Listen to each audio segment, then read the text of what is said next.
Nós estamos aqui em meditações devocionais no livro de Josué. Queria começar lembrando isso, porque a gente não pretende aqui um estudo histórico detalhado, arqueológico, antropológico. Claro que alguns elementos a gente vai trazer, mas na medida do possível o que a gente quer aqui é fazer meditações devocionais.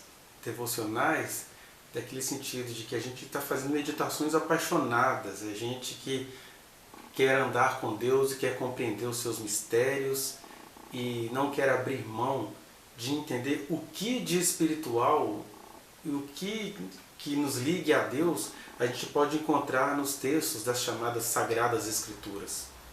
Elas são sagradas porque as pessoas as veem como tais, mas elas trazem as marcas da humanidade, as marcas das limitações perceptivas. Agora, o que sobressai a tudo isso, tanto as escrituras quanto as produções humanas, científicas, etc., é o fato de que quem tem devoção ao Senhor único e verdadeiro vai encontrar também nas letras das escrituras, note que eu disse também, porque isso aqui não é um talismã, isso não tem poder em si mesmo, mas vai encontrar nas letras das escrituras um portãozinho que nos conduz a um portal para a vida eterna, para a nossa meditação, para a nossa caminhada em Cristo Jesus. Nesse sentido é que a gente está caminhando no livro de Josué para as divisões das terras, né? Que começa com os 12 clãs, ou as 12 tribos de Israel, que começaram, por sua vez, nos 12 filhos de Jacó, e que as coisas não são tão engessadas assim. É claro que essa numerologia, digamos assim, 12, ela vai sendo utilizada e adaptada pelos profetas séculos adiante, mas o nosso objetivo aqui não é ficar preso também à numerologia, mas às verdades eternas que esse texto quer nos trazer. Por isso, eu queria ler com você, primeiro começar do capítulo 11, versículo 23, que termina assim, o capítulo 11, acerca do qual a gente já fez meditações. 11, 23. Assim tomou Josué toda esta terra, a terra dos cananeus, né, que hoje é Israel, segundo tudo que o Senhor tinha dito a Moisés, e Josué a deu em herança aos filhos de Israel, conforme as suas divisões e tribos, e a terra repousou da guerra. Aqui nós temos, claro, a dimensão panorâmica da conquista da Terra Prometida, né, que nós já vimos nos textos anteriores, né, que eles chegaram lá massacrando todo mundo. É que uma contenda foi alimentando a outra, aqueles povos querendo se defender, eles também estavam cumprindo um chamado, digamos assim, do inconsciente coletivo, eles iriam morrer mesmo, eles iriam deixar de existir, e aí Israel precisava reagir. Daí a necessidade bélica dos israelitas, né? Aí agora a gente pula para o capítulo 13, que é o nosso texto de hoje. Eu vou ler do 1 até o 7 e depois a gente pula para o versículo 13, porque aqui nós temos algumas informações aparentemente histórico-geográficas, mas eu quero mesmo pular para a informação espiritual, meditativa, devocional. Diz assim Josué 13. Era Josué, porém, já idoso, entrado em dias. E disse-lhe o Senhor: já estás velho, entrado em dias, e ainda muitíssima terra ficou para se possuir. Então, nós temos aqui, o primeiro ponto é isso, tá vendo? Eles não chegaram lá, conquistaram tudo, e tudo ficou em paz, conforme a gente fica pensando o que aconteceu no final do capítulo 11. Na verdade, Josué envelheceu, e Deus diz para ele: olha, tem muita coisa para você conquistar ainda, tem muita coisa para o povo negociar, porque não ia ser aquele derramamento de sangue, não é bomba de Hiroshima e Nagasaki, né? Essas revoluções, por assim dizer, capitalistas, mas há muitíssima terra para conquistar, para possuir. Esta é a terra ainda não conquistada, aí o escritor registrou isso. Quais as terras não conquistadas? Todas as regiões dos filisteus e toda a Jesur, desde Sior, que está defronte do Egito, até o limite de Ecrom, para o norte, que se considera como dos cananeus, 5 príncipes dos filisteus, o de Gaza, o de Asdod, o de Asquelon, o de Gate e o de Ecrom. Então nós temos aí primeiro os povos filisteus, que não foram conquistados. Ao sul, os aveus, também toda a terra dos cananeus, e Meara, que é dos sidônios. Então nós temos outro grande conjunto de povos aí, os sidônios, até a Feca, ao limite dos amorreus. E ainda a terra dos gibleus e todo o Líbano, outro território que não foi conquistado, o Líbano, para o nascente do sol, desde Baal-Gade até o Monte Hermon, até a entrada de Amate. E todos os que habitam nas montanhas, desde o Líbano até Misrefote-Maim, todos os sidônios, de novo, eu os lançarei de diante dos filhos de Israel. Reparte, pois, a terra por herança a Israel, como te ordenei, como que Deus dizendo para Josué: olha, você está muito velhinho, você está indo embora. Então esses povos que eu citei aqui, os sidônios, o pessoal do Líbano e o pessoal da Filístia, né, os filisteus, quem vai conquistá-los são os seus sucessores, são os povos que vão ficar aí, porque você já está indo, Josué. E aí, ó, reparte, pois, a terra por herança a Israel, como te ordenei. Versículo 7. Distribui, pois, agora a terra por herança às 9 tribos e a meia tribo de Manassés, porque 2 tribos e meia já tinham sido herdadas do lado de lá do Jordão, né? Conforme eu mostrei para vocês no vídeo anterior. Pulando para o versículo 13. Porém, os filhos de Israel não desapossaram os jesuritas nem os maacatitas. Antes, Jesu e Maacate permaneceram no meio de Israel até o dia de hoje. Bom, primeiro vamos dar informações necessárias, mas não necessariamente precisas. São informações necessárias, mas não precisas, sobre esses povos citados aqui como povos não conquistados. E a primeira coisa que a gente precisa entender é que os povos filisteus, por exemplo, até hoje nós temos lá a faixa de Gaza, né? A faixa de Gaza fica ali no sudoeste de Israel, que é o pedaço dos filisteus que não foi conquistado. Mas o que nós temos aqui de informações mais ou menos relevantes acerca dos povos filisteus, que eram também cananeus, né? Eles eram chamados na antiguidade de Eres Pelistim, pelos gregos, né? Daí o lugar se torna conhecido como Palestina. Os filisteus, eles eram povos muito aguerridos, eles eram muito beligerantes, eles eram terríveis, né? A gente vai ver isso no começo do livro de 1 Samuel, e ele acabou sendo, por causa dessa perturbação, porque eles eram perturbadores de Israel, eles acabaram sendo o germe do desejo que Israel tinha de ter um rei lá na frente. Claro que Deus iria dar um rei para Israel, mas os filisteus, eles perturbaram tanto que esse desejo de ter um rei acabou virando um desespero para Israel, daí eles elegerem o Saul, né? Sempre nós vamos voltar, quando a gente falar de Canaã e de cananeus, vamos voltar àquela história que está lá em Gênesis, no capítulo 9, do 24 ao 27. Quando quando Noé teve uma experiência mística em meio à sua ressaca, e ele viu o futuro de Israel e também viu o futuro dos filhos descendentes de Canaã, que era o filho mais novo de Cã. Cã foi o homem, segundo o texto bíblico, que deu origem aos povos africanos, né? Misraim, que se tornou Egito, Cush, que se tornou a Etiópia, Put, que se tornou a Líbia. Ou seja, aquele norte da África ali foi povoando a África abaixo, o continente africano. Mas o Cã teve outros filhos, né? Teve o Canaã, que ele foi dando origem a povos, digamos assim, africanos, mas que foram saindo da África e foram se misturando ali com outros povos semitas, de culturas mais semíticas, de culturas mais babilônicas, assírias. E aí foi se formando, no caso aqui, os filisteus, porque de acordo com o texto bíblico, os filisteus, eles são descendentes de Cã, mas não no continente africano. Eles foram povos que foram se misturando com outras culturas ali do Oriente Médio, onde hoje é Israel, né? Porque o homem que deu origem aos povos filisteus, ele era neto de Misraim, que deu origem ao Egito, né? Aí a visão de Noé se cumprindo. Então, o que a gente pode dizer dos filisteus? Eles eram descendentes de Cã, mas eles também se misturaram com povos que vieram lá de Creta, que é um povoado, digamos assim, grego, né? E aí você vê uma ligação deles então com Jafé, que era o outro filho de Noé, e eles acabaram assimilando questões semíticas, principalmente da Síria, da Babilônia. Ou seja, os filisteus eram esses cananeus que eram descendentes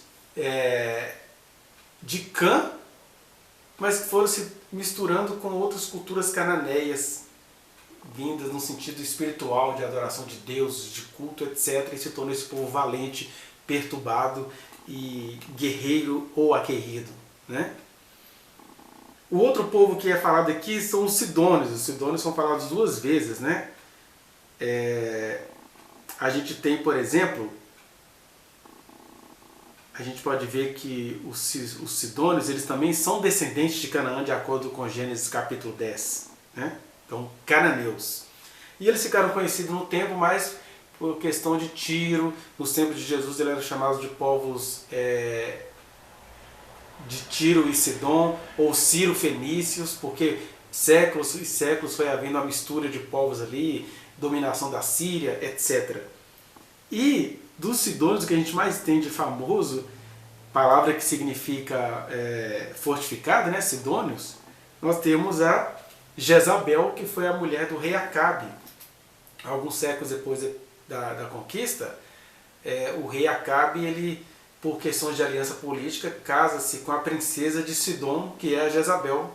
E a Jezabel leva todo o estilo de vida cananeu para Israel, o que veio a se tornar uma ruína em Israel, na história de Israel, né? E os sidônios, eles eram conhecidos também por serem artistas, arquitetos, construtores. Isso é tão verdade que o Irã, rei de Tiro, e os sidônios, né, eles ajudaram muito no reinado de Salomão na construção do templo de Salomão. Olha a imensa sabedoria deles, matemática, arquitetônica, e isso tudo misturado com questões religiosas, não é verdade? Então esses são os sidônios que ficaram para serem conquistados no decorrer dos séculos, depois da morte de Josué. Nós temos o Líbano, que o que a gente conhece mais hoje é a mistura deles com a Síria, né? No sentido, por exemplo, no Brasil nós temos aí um dos famosos hospitais do mundo, que é o Hospital Sírio-Libanês. Líbano, que é uma palavra que lá no original significa branco, uma alusão às grandes colinas, montanhas, cobertas de gelo, tudo branquinho, né? De gelo ou neve, por assim dizer. Então os picos cobertos de neve. O Líbano, então, traz para a gente essa questão da beleza, e que não era necessariamente um povo cananeu de cultura, mas era um horizonte que Israel pretendia conquistar, né? Depois, no final do texto, eles falam que, mesmo Moisés tendo conquistado o outro lado do Jordão, os povos jesuritas e os maacatitas, eles acabaram fazendo parte integrante de Israel e foram uma perturbação, porque tanto os jesuritas quanto os maacatitas eram povos que funcionavam como a colônia da Síria, né? A velha Síria, enchedora de paciência de Israel, né? Com seus reis sanguinários, carnicentos e carnificeiros, né?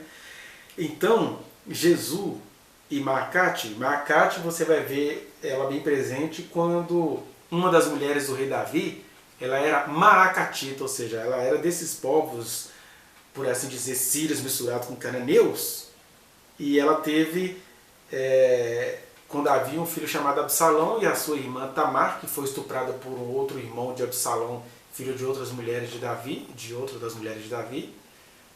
E aí você vai vendo que Israel e o próprio rei Davi, eles acabaram fazendo algum tipo de conchavo, aliança, até casamento com essas pessoas, que viriam a se tornar cilada para Israel, né? Mas por que eu estou trazendo essas questões aqui? O próprio termo Canaã, a palavra Canaã, que os gregos chamaram de fenícios, né? E que vem da palavra semita Kenaani, ou Kenaane, alguma coisa assim, que tem a ver com a púrpura ou com o corante cor de púrpura, né?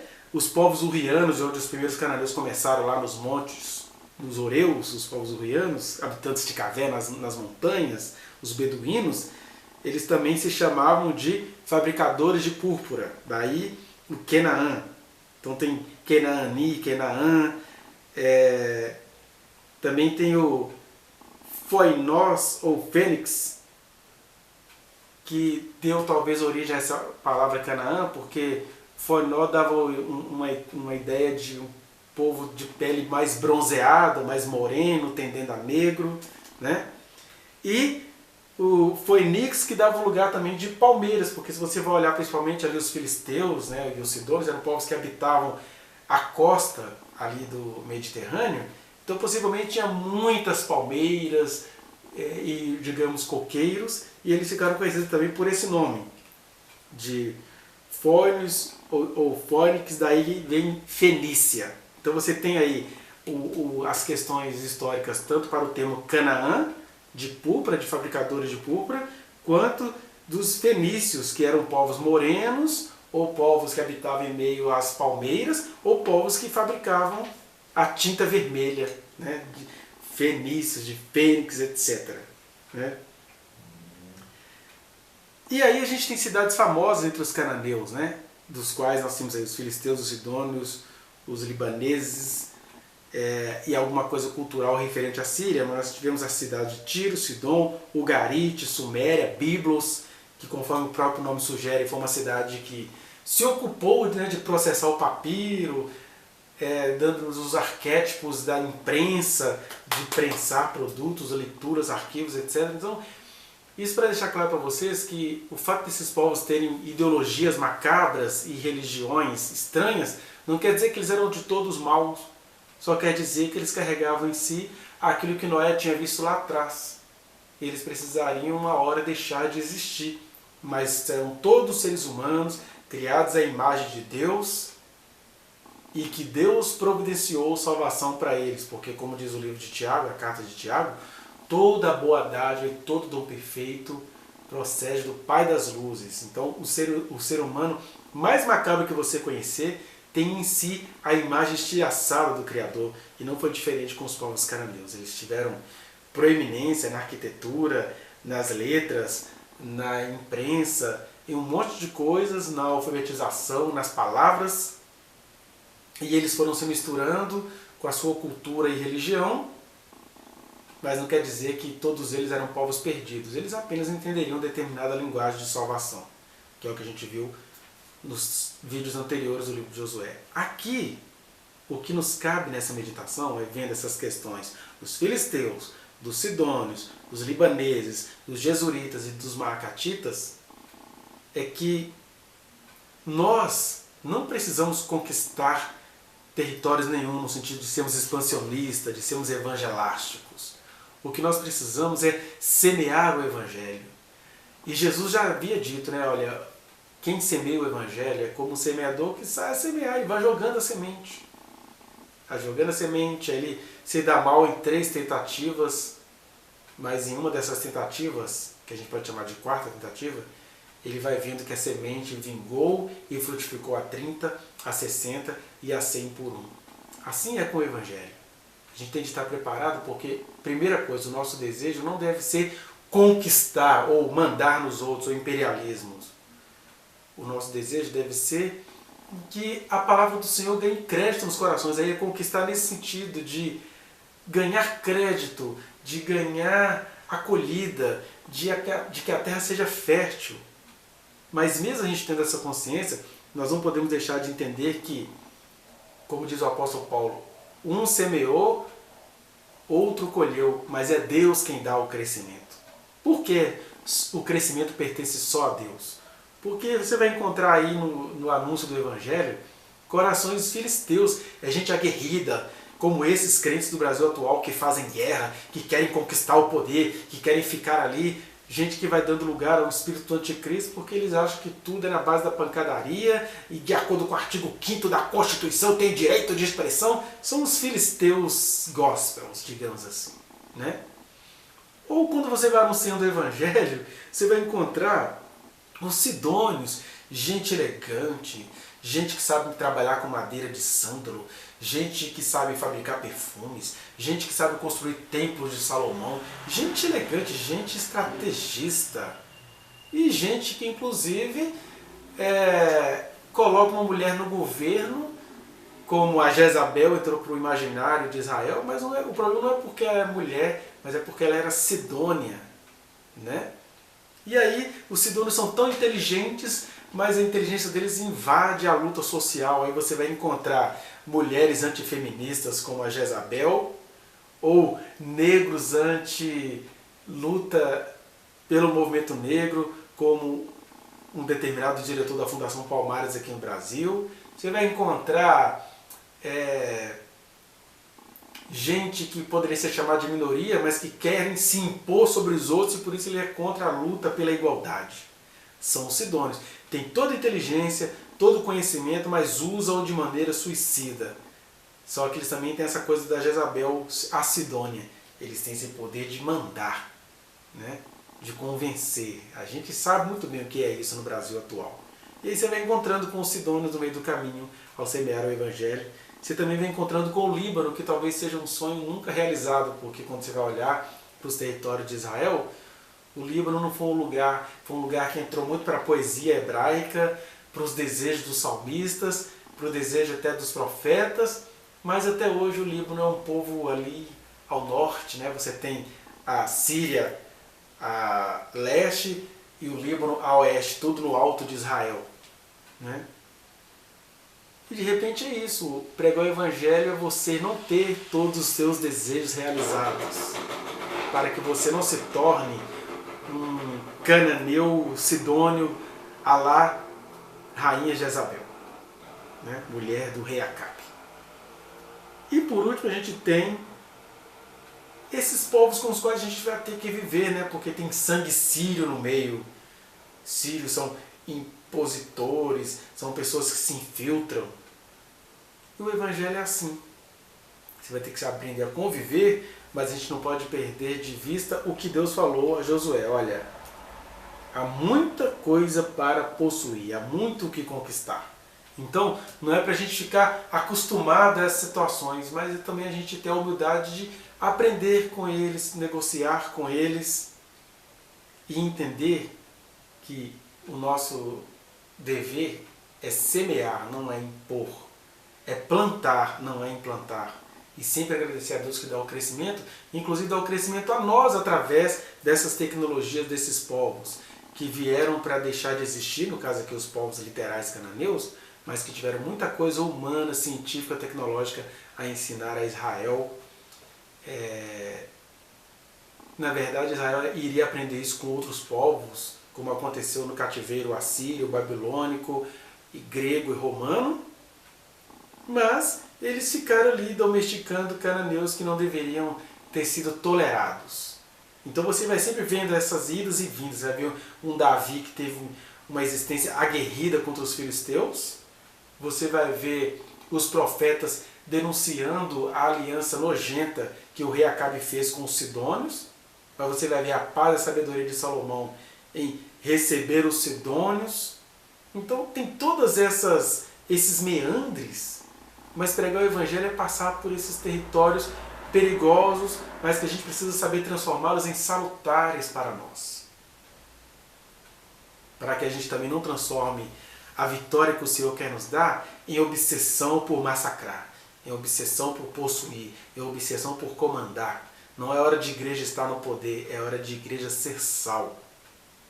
Porque enquanto a igreja quiser estar no poder, ela vai se tornando uma igreja filisteia, guerreira por causas vãs, uma igreja sidônia, com o espírito de Jezabel, falando de profeta, mas quando você vai ver na prática são outras coisas que estão acontecendo, está havendo uma idolatria de determinados seres que ocupam determinados cargos na república, ou você vai sendo um Líbano, um sonho irrealizável, uma idolatria geológica, geográfica e paisagística, mas um sonho nunca alcançado, conforme a gente vai ver nas nossas outras meditações. Mas por hoje é isso que eu queria extrair aqui com você, essa meditação. Semear é não ter obsessão por possuir, mas semear é também vigiar para que a nossa semente não seja engolida por espíritos filisteus, por espíritos sidônios, por espíritos de Tiro, por espíritos de Líbano, de Jesuritas e Maacatitas. A gente tem que tomar cuidado com isso, para que a terra não venha, ou os corações não venham ficar deformados, como é hoje geograficamente a terra de Israel, um território deformado. Eles não deram conta de cumprir as promessas do Senhor, porque eles não deram conta de ser plenamente do Senhor. Enquanto isso, Deus vai salvando a israelitas e a árabes, é o pessoal da faixa de Gaza, da Transjordânia, da Cisjordânia, porque no final das contas Deus só tem compromisso com corações. E é com o coração que eu convido você a ter um compromisso. Compromisso de amor, de fraternidade, de semear a palavra e deixar com Deus que dá o crescimento. Amém?